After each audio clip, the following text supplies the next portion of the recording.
The wizard studies में आप सभी लोगों का एक बार फिर से स्वागत है। मुदुमलई टाइगर रिजर्व अभी चर्चा में है। अभी हाल ही में मुदुमलई टाइगर रिजर्व के भीतर सरीसृपों और उभयचरों के एक सर्वेक्षण से 33 सरीसृप और 36 उभयचरों की पहचान हुई है, जिन्हें पहली बार इस क्षेत्र में दर्ज किया गया है।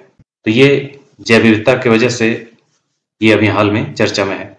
मुदुमलई टाइगर रिजर्व के बारे में सारे तथ्य समझ लें। यह तमिलनाडु राज्य के नीलगिरी जिले में तीनों राज्य अर्थात केरल, कर्नाटक और तमिलनाडु के त्रिजंक्शन पर स्थित है, यानी कि तीनों जहां पे मिलते हैं वहीं पे। मुदुमलई के नाम का अर्थ है प्राचीन पहाड़ी श्रृंखला, क्योंकि यह 65 मिलियन वर्ष पुरानी है जब पश्चिमी घाट का निर्माण हुआ था।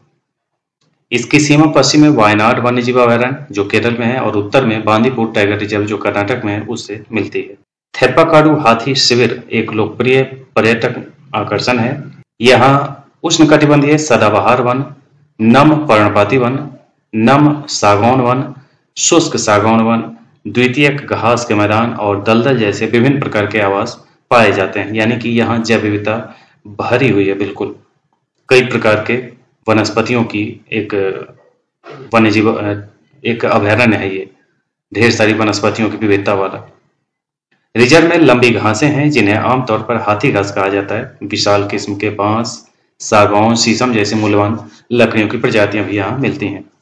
जीव जंतुओं में हाथी, गौर, बाघ, तेंदुआ, चित्तेदार हिरण, भौंकने वाला हिरण, जंगली सुअर, शाही, ये सब यहाँ मिलते हैं।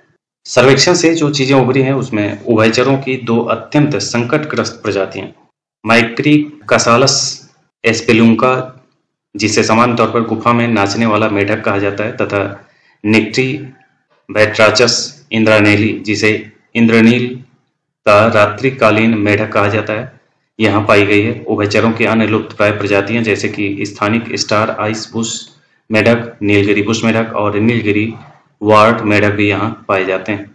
तो ये जैव विविधता जो यहाँ नई दिखी है, इस वजह से ये हाल में चर्चा में है, इसलिए ये महत्वपूर्ण हो गया है। इसे आपको याद रखना चाहिए। इसी ढंग के अन्य अपडेट्स के साथ हम फिर मिलेंगे। आज के लिए इतना ही। धन्यवाद।